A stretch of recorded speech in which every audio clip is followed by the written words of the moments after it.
Süni intellekt 10 illiklərdir fantastların müzakirə mövzusu idi.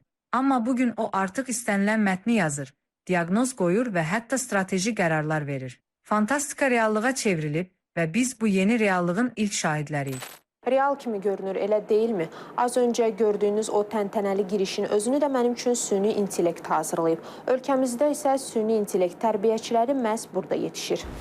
Süni intellekt dalğası Azərbaycana çatıb. Fantastik proqnozlar artıq real strategiyalara çevrilir. 2025-2028-ci illəri əhatə edən süni intellekt strategiyası bunun sübutudur. Amma texnologiyanın tətbiqi üçün ən vacib baza insan kapitalıdır.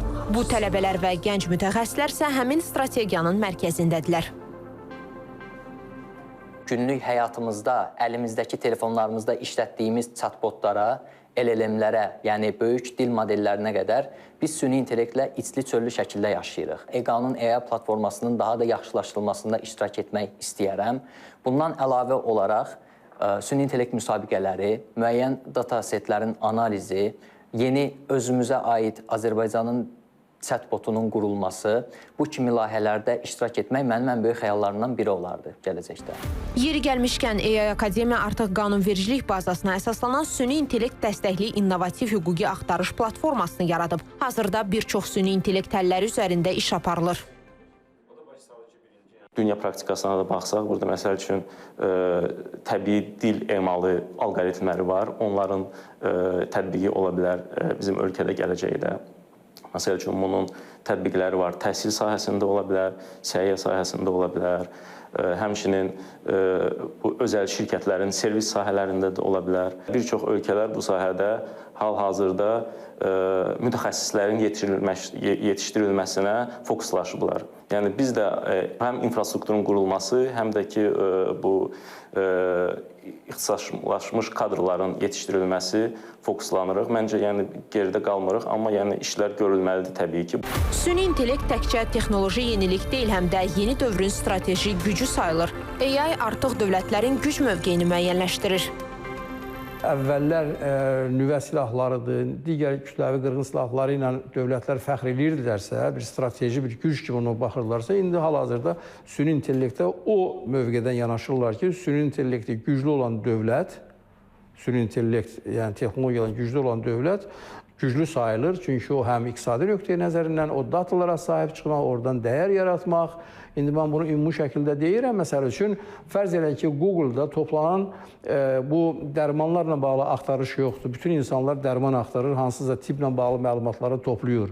İndi o toplanmış datanı Google götürür, verir ChatGPT kimi və ya hansısa bir şirkətə.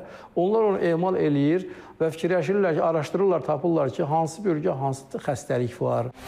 Azərbaycanın strateji baxışı da məhz bu qlobal trendə uyğundur.